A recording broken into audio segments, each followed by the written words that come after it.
ದೇವರಾಜೇಗೌಡರು arrest ಆಗಿದ್ದಾರೆ. ಅವರು ಮಾತನಾಡಿರುವಂತಹ ಒಂದು ಆಡಿಯೋದಲ್ಲಿ ದೊಡ್ಡವರೇ ನಮ್ಮ ಹಿಂದೆ ಇದ್ದಾರೆ, ಅಮಿತ್ ಶಾ ಇದ್ದಾರೆ ಅನ್ನೋಂಥದ್ದಲ್ಲಿ ಎಲ್ಲ ಮಾತಾಡಿದ್ದಾರೆ. ಆದರೆ ಬಿಜೆಪಿಯವರು ಕಾಂಗ್ರೆಸ್ನವರು ಇದ್ರ ಹಿಂದೆ ಇದ್ದಾರೆ, ಕುಮಾರಸ್ವಾಮಿ ಅವರು ಡಿ ಕೆ ಶಿವಕುಮಾರ್ ಅವರು ಇದ್ರ ಹಿಂದೆ ಇದ್ದಾರೆ ಅನ್ನುವಂಥ ಮಾತುಗಳೆಲ್ಲ ಕೂಡ ನೋಡಿ. ಭಾಳ ಸ್ಪಷ್ಟವಾಗಿ ತಾವು ಈ ಪ್ರಕರಣವನ್ನು ಆಲಿಸಿದ್ರೆ ಆ ಹೀನಾಯವಾದಂಥ ಕೃತ್ಯ ಮಾಡಿದ್ದು ಪ್ರಜ್ವಲ್, ವಿಡಿಯೋ ಮಾಡಿದ್ದು ಅವರೇ, ಸ್ಟೋರ್ ಮಾಡಿದ್ದು ಮೊಬೈಲ್ನಲ್ಲಿ ಅವರೇ, ತಗೊಂಡಿದ್ದು ಅವ್ರ ಡ್ರೈವರ್, ಕೊಟ್ಟಿದ್ದು ಬಿ ಜೆ ಪಿಯ ಅಧಿಕೃತವಾದಂಥ ಹೊಳೆ ನರಸೀಪುರ ಅಭ್ಯರ್ಥಿಗೆ, ಲೆಟರ್ ಬರೆದಿದ್ದು ದೇವರಾಜೇಗೌಡರು, ಪ್ರೆಸ್ ಮೀಟ್ ಮಾಡಿದ್ದು ದೇವರಾಜೇಗೌಡರು, ಅವರು ಕೆಲವು ಬಿ ಜೆ ಪಿ ವರಿಷ್ಠರಿಗೆ ಕೊಟ್ಟಿದ್ದಾರಂತ ಅವರೇ ಹೇಳಿರೋದು. ಕಾಂಗ್ರೆಸ್ ಎಲ್ಲಿಂದ ಬಂತು? ಯಾಕೆ ಪದೇ ಪದೇ ಇವರು ಬರೇ ಏನೋ ಡಿ ಕೆ ಶಿವಕುಮಾರ್ ಅವರು, ಸಿದ್ದರಾಮಯ್ಯ ಅವರು ಇವೆರಡೇ ಹೆಸರು ಹೇಳ್ತಾ ಇದ್ರಲ್ಲ? ಇಲ್ಲಿವರೆಗೂ ದುರ್ದೈವ ಏನಪ್ಪ ಅಂದರೆ, ಇಲ್ಲಿಯವರೆಗೂ ಜೆ ಡಿ ಎಸ್ ವರಿಷ್ಠರಿಂದ ಅಥವಾ ಬಿ ಜೆ ಪಿಯ ವರಿಷ್ಠರಿಂದ ಇಂಥ ಈ ಘಟನೆಗಳು ಏನು ನಡೆದಿದೆ ಇದು ಅಸಹ್ಯವಿದೆ, ಹೀಗೆ ಮಾಡಬಾರ್ದಾಗಿತ್ತು. ಇದಕ್ಕೆ ನಾವು ಸರ್ಕಾರಕ್ಕೆ ಸಂಪೂರ್ಣವಾದಂಥ ಬೆಂಬಲ ಕೊಡ್ತೀವಿ. ಇದು ತನಿಖೆಯನ್ನು ಈ ತನಿಖೆ ಮಾಡಲಿಕ್ಕೆ ಅಂತ ಬಾಯಿಂದ ಬರ್ತಾನೆ ಇಲ್ಲಲ್ಲ. ಅವ್ರು ಮಾಡಿದ್ದೆಲ್ಲ ಸರಿ ಅಂತಲೇ ಹೇಳ್ತಾ ಇದ್ದಾರಲ್ಲ. ಇದು ಪೆನ್ ಡ್ರೈವು 2000 ಪೆನ್ ಡ್ರೈವ್ ಹೆಂಗೆ ಹಂಚಿದ್ದಾರೆ ಅಂತ ಅದ್ರ ಮೇಲೆ ಗಮನ ಇದೆ. ಪಾಪ ಮಹಿಳೆಯರ ಬಗ್ಗೆ ಯಾರೂ ಗಮನ ಹರಿಸ್ತಾ ಇಲ್ಲ B J P J D S ಅವರು. ಅವ್ರ ಮಗ ಯಾಕೆ ಹಿಂಗೆ ಮನೆ ಮಗ ಯಾಕೆ ಹಿಂಗೆ ಮಾಡ್ದ ಅಂತ ಅದ್ರ ಬಗ್ಗೆ ಬಾಯಿ ಬಿಚ್ತಾ ಇಲ್ಲ. ಇವರು ಮಾಡಿದೆಲ್ಲ ಅಲ್ಲೇ ಬಿ ಜೆ ಪಿ ಮತ್ತು ಜೆ ಡಿ ಎಸ್ ಸೇರಿ ಕಾಂಗ್ರೆಸ್ ಮೇಲೆ ಗೂಬೆ ಕೂಡ್ಸೋದ್ರಲ್ಲಿ ಏನಿದೆ ಇದರಲ್ಲಿ? ಇನ್ನು ಆಡಿಯೋ ಪ್ರಕರಣ ಅದು ಟ್ರಾನ್ಸ್ಕ್ರಿಪ್ಟ್ ನಾನು ನೋಡಿದೆ. ಭಾಳ ಸ್ಪಷ್ಟವಾಗಿ ಅದರಲ್ಲಿ ದೇವರಾಜೇಗೌಡರು ಹೇಳ್ತಾರೆ, ಬಿ ಜೆ ಪಿ ವರಿಷ್ಠರಿಗೆ ಇದ್ರ ಬಗ್ಗೆ ಸಂಪೂರ್ಣವಾದಂಥ ಮಾಹಿತಿ ಇತ್ತು, ಅವರ ನಿರ್ದೇಶನದ ಮೇಲೆ ನಾನು ಪ್ರೆಸ್ ಮೀಟ್ ಮಾಡಿದ್ದೆ, ಇದೆಲ್ಲ ಗೊತ್ತಿದ್ದು ಕೂಡ ಟಿಕೆಟನ್ನು ಕೊಟ್ಟಿದ್ದು ಬಿ ಜೆ ಪಿ ವರಿಷ್ಠರು. ಯಾಕೆ ಇದು? ಏನೋ ಒಂದು ಕಾರಣ ಇರಬೇಕಲ್ಲ. ಗೊತ್ತಿದ್ದರೂ ಕೂಡ ಯಾಕೆ ಟಿಕೆಟ್ ಕೊಟ್ಟರು? ಕುಮಾರಸ್ವಾಮಿ ಅವರು ಒಬ್ಬ ಪ್ರತಿಷ್ಠಿತ ಚಾನೆಲ್ ಆ್ಯಂಕರಿಗೆ ಯಾವುದೋ ಒಂದು ಇಂಟರ್ವ್ಯೂನಲ್ಲಿ ಹೇಳ್ತಾರೆ, ಅಮಿತ್ ಶಾ ಅವರು ಟಿಕೆಟ್ ಕೊಡಬಾರ್ದು ಅಂತ ಇದ್ರು ಅಂತ. ಯಾಕೆ ಕೊಡಬಾರ್ದು ಅಂತ ಹೇಳಿದರು? ಈ ಅಂಥದ್ದೇನು ವಿಷಯ ಇತ್ತು? ಇದೆಲ್ಲ ಚರ್ಚೆ ಆಗೋದಿಲ್ವ ಕೋರ್ ಕಮಿಟಿನಲ್ಲಿ? ಒಬ್ಬ ಮಾಜಿ ಪ್ರಧಾನಿಯ ಕಾನ್ಸ್ಟಿಟ್ಯೂನ್ಸಿ ಬಗ್ಗೆ ಚರ್ಚೆ ಆಗಲಾರ್ದೆ ಕೊಟ್ರ ನೀವು? ಇದೆಲ್ಲ ಜನರು ಗಮನಿಸ್ತಾ ಇದ್ದಾರೆ. ಯಾರೂ ಕೂಡ ಸಂತ್ರಸ್ತರ ಬಗ್ಗೆ ಮಾತಾಡ್ತಾ ಇಲ್ಲ, ಯಾರೂ ಕೂಡ ದಾರಿ ತಪ್ಪಿದ ಮಗ ಬಗ್ಗೆ ಮಾತಾಡ್ತಾ ಇಲ್ಲ, ಯಾರೂ ಕೂಡ ಇನ್ನೂ ಕೂಡ ಡಿಪ್ಲೊಮ್ಯಾಟಿಕ್ ಪಾಸ್ಪೋರ್ಟನ್ನು ಯಾಕೆ ನೀವು ರದ್ದುಗೊಳಿಸಿಲ್ಲ ಕೇಂದ್ರ ಸರ್ಕಾರದವರು ಅಂತ ಇನ್ನೂ ಹೇಳ್ತಾ ಇಲ್ಲ. ಯಾಕೆ ನಿಮಗೆಲ್ಲ ಗೊತ್ತಿದ್ದು ಕೂಡ ಟಿಕೆಟ್ ಕೊಟ್ರಲ್ಲ ಅದು ಯಾಕೆ ಅಂತ ಹೇಳ್ತಾ ಇಲ್ಲ. ಪ್ರಜ್ವಲ್ ರೇವಣ್ಣಗೆ ನೀವು ಮತ ಹಾಕಿದ್ರೆ ನನಗೆ ಶಕ್ತಿ ತುಂಬಿದಂಗೆ ಮೋದಿಯವರಂತ ಹೇಳಿಕೆ ನೀಡಿದ್ರಲ್ಲ, ಅದು ಯಾಕೆ ಹೇಳಿದ್ರು ಅಂತ ಹೇಳ್ತಾ ಇಲ್ಲ. ಅದು ಇದು ಬಿಟ್ಟು ಬರೀ ಡಿ ಕೆ ಶಿವಕುಮಾರ್ ಅವರು, ಬರೀ ಸಿದ್ದರಾಮಯ್ಯನವರು, ಇವರಿಬ್ರಿಗೆ ಬಿಟ್ಟರೆ ಬೇರೆ ಇವರಿಬ್ಬರಿಗೆ ನೀವು ಗಲ್ಲಿಗೇರಿಸ್ತಾ ಇದ್ದೀರಲ್ಲ.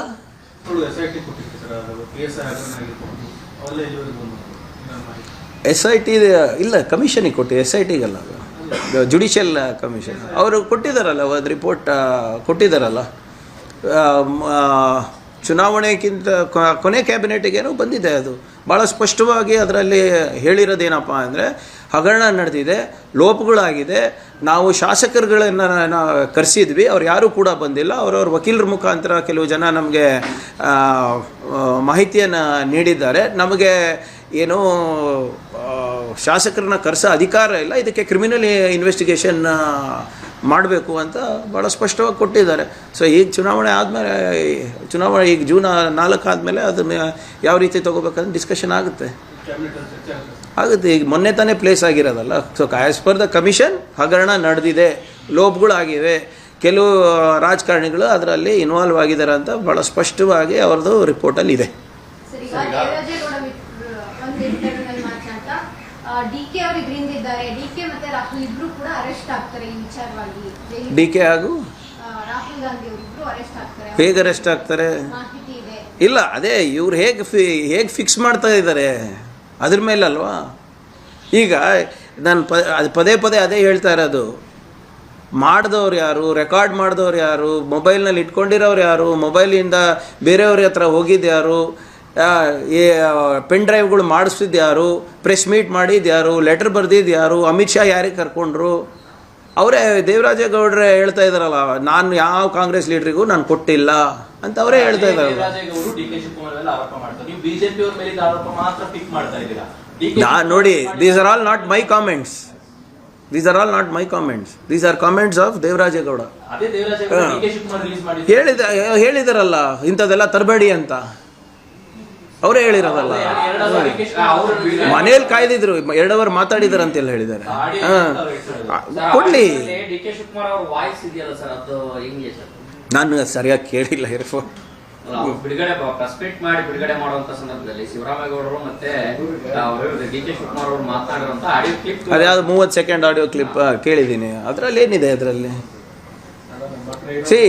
ಈಗ ಇದು ಪ್ರಶ್ನೆ ಇರೋದು ಭಾಳ ಸ್ಪಷ್ಟವಾಗಿ ಏನು ಹೇಳ್ತಾರೆ, ನೀವು ಅದು ನಿಜ ಅಂತ ಹೇಳಿದ್ರೆ ಮತ್ತೆ ಅಮಿತ್ ಶಾ ಕರೆಸಿದ್ದು ನಿಜ ಅನ್ಕೋಬೇಕಲ್ಲ. ಅಮಿತ್ ಶಾ ಅವರ ಡೈರೆಕ್ಷನ್ ಮೇಲೆ ಇದು ನಡೆದಿದೆ. That's also a fact. Then if you are telling D K Shivakumar ಅವರು ಮಾತಾಡಿರೋದು ಫ್ಯಾಕ್ಟ್ ಅಂತ ಇದ್ದರೆ, ಅಮಿತ್ ಶಾ ಅವರು ಇದು ನಿರ್ದೇಶನ ಮಾಡಿರೋದಂತ ಫ್ಯಾಕ್ಟ್ ಇದೆ. ಮೊನ್ನೆಯಿಂದನೂ ಪ್ರೊಡ್ಯೂಸರು, ಡೈರೆಕ್ಟರು, ಆ್ಯಕ್ಟರ್ ಅಂತ ಎಲ್ಲ ಹೇಳ್ತಾ ಇದ್ದಾರಲ್ಲಪ್ಪ. ಮತ್ತು ಇದಕ್ಕೆ ಡೈರೆಕ್ಟರ್ ಸಿಕ್ಕಿದ್ರಲ್ಲ, ಅಮಿತ್ ಶಾ ಅವರೇ ಇದಕ್ಕೆ ಡೈರೆಕ್ಟರ್. ಪ್ರೊಡ್ಯೂಸರ್ ಯಾರು? JDSನವರೇ ಇರ್ಬೋದು, ಯಾರಿಗೆ ಗೊತ್ತು. ಇನ್ನೂ ಕೂಡ ಆ್ಯಕ್ಟರ್ ನಮ್ಮ ಮನೆ ಮಗ ಅಲ್ಲ ಅಂತ ಹೇಳ್ತಾ ಇದ್ದಾರಲ್ಲ ಇವರು. ಅದು ಬಂದಿರೋದು ಸಮಸ್ಯೆ.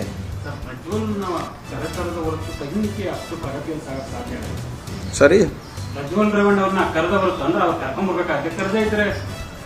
ನೋಡಿ, ಇಲ್ಲ, ಕ್ವೈಟ್ ನ್ಯಾಚುರಲಿ A1 ಅವರೇ ಇರೋದ್ರಿಂದ ಅವ್ರಿಗೆ ಕರೆದಿದ್ರೆ ಇನ್ನೂ ಬೇಗ ಹಿಡಿಯುತ್ತೆ. ಅದಕ್ಕೆ ಎಲ್ಲ ಪ್ರಯತ್ನ ಮಾಡ್ತಾ ಇದ್ದಾರಲ್ಲ. ಈಗ ಎಲ್ಲ ತಂತ್ರಾಂಶಗಳನ್ನು SIT ಅವ್ರು ಇರ್ಬೋದು, ಗೃಹ ಇಲಾಖೆಯವರು ಮಾಧ್ಯಮದಲ್ಲಿ ಚರ್ಚೆ ಮಾಡೋಕ್ಕಾಗ್ತದ ಸರ್? ಅವರೇನೋ ಅವ್ರವ್ರ ಪ್ರಕಾರ ಸೂಕ್ಷ್ಮವಾಗಿ ನಡೆಸ್ತಾ ಇರ್ತಾರೆ. ಸಿಗ್ದ ಈಗ ನಿಮ್ಮ ಕೆಫೆ ರಾಮೇಶ್ವರಂ ಬ್ಲಾಸ್ಟಲ್ಲೂ NIAಕ್ಕಿಂತ ಹೆಚ್ಚು ಕೆಲಸ ಮಾಡಿದ್ದು ನಮ್ಮ ಗೃಹ ಇಲಾಖೆ. ಆ ಕ್ಯಾಪ್ ಎಲ್ಲಿ ಸಿಕ್ತು ಅದೆಲ್ಲ ಹೇಳಿದ್ದಾರೆ ಗೃಹ ಸಚಿವರು. ಸೊ ಹಾಗಾಗಿ ನಮ್ಮ ಅದೇನೇನು ಸಾಕ್ಷಿಗಳು ಕಲೆ ಹಾಕಬೇಕು ಮಾಡ್ತಾ ಇದ್ದಾರೆ. ಮೋದಿ ಅವರು ಸರ್ವಾಧಿಕಾರಿ, ಅದೇ ವರ್ಡನ್ನ ಬಳಸಿ ಮಾತಾಡ್ತಾರೆ. ಹಿಟ್ಲರು ಸರ್ವಾಧಿಕಾರಿ. ಈಗ ದೇವರಾಜೇಗೌಡರು ಬಂದ ಯಾವ ಸರ್ಕಾರ ಇದೆ? ಇವರು ಹಿಟ್ಲರ್ನ ಇವರು ಮೀರಿಸುವಂತಹ ಸರ್ಕಾರ ಇವ್ರದ್ದು. ಯಾಕಂದ್ರೆ ಯಾರು ಅದು ಆಕ್ಚುಲಿ ದೇವರಾಜ್ ಅವರು ಹೇಳಿದ್ದು ತನಿಖೆಗೆ ಬರಬೇಕು, ಕೋರ್ಟ್ ಮುಖಾಂತರ ಅದೆಲ್ಲವೂ ತನಿಖೆ ಆಗ್ಬೇಕು ಅಂತ ಒತ್ತಾಯಪಡಿಸಿದ್ದಾರೆ. ಇಂಡಿಪೆಂಡೆಂಟ್ ಏಜೆನ್ಸಿಯಿಂದ ಆಗ್ಬೇಕಂತ.